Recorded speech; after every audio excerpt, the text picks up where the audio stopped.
No, they didn't. And we have witnesses.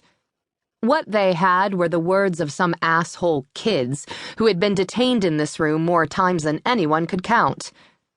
Greg folded his arms across his chest. You said those boys approached you. No, she hadn't.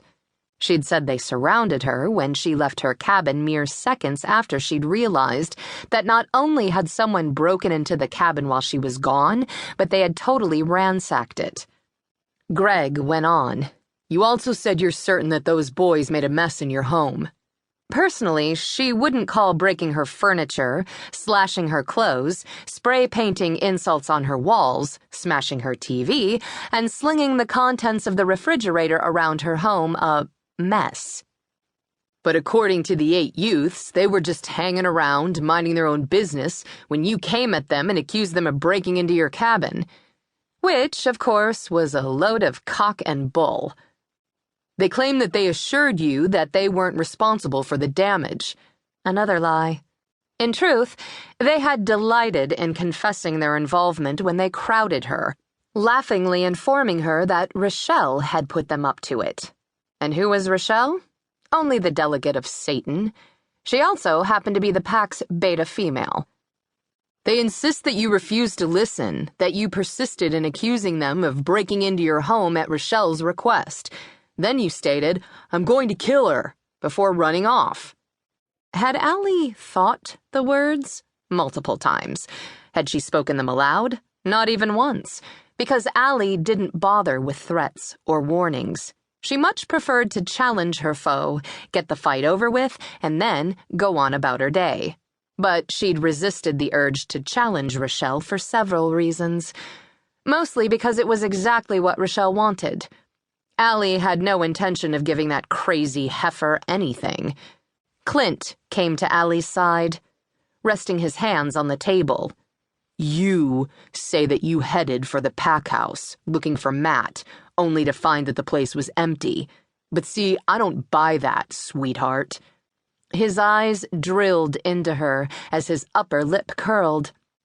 I think you knew that our alpha would be of no help to you, knew that he would take Rochelle's side over yours. Only one thing about his theory was true. Matt probably would take Rochelle's side. So then, you decided to take the matter into your own hands, didn't you? Clint's voice turned harder, louder, browbeating. You did exactly as Rochelle claims. You tracked her down and attacked her from behind, slashing her back, giving her no chance to defend herself. He slowly stalked to Allie's other side as he continued. She quickly righted herself and whirled on you, didn't she? That was when you sucker punched her, knocking her out, and ran like the coward you are. Her wolf growled, insulted by the coward comment. Allie wanted to snort. If she'd wanted to kill Rochelle, she'd have gone at her from the front, and she'd have made sure she finished the job.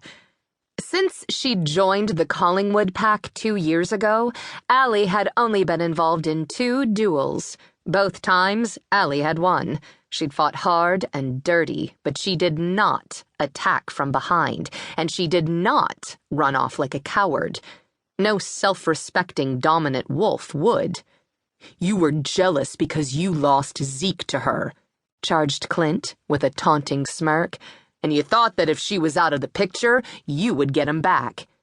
Even if she had wanted Zeke back, killing Rochelle wouldn't have achieved it. Since it was rare for shifters to survive the death of a mate, Zeke would most likely have died right along with her. As such, Clint's allegation couldn't be more pathetic.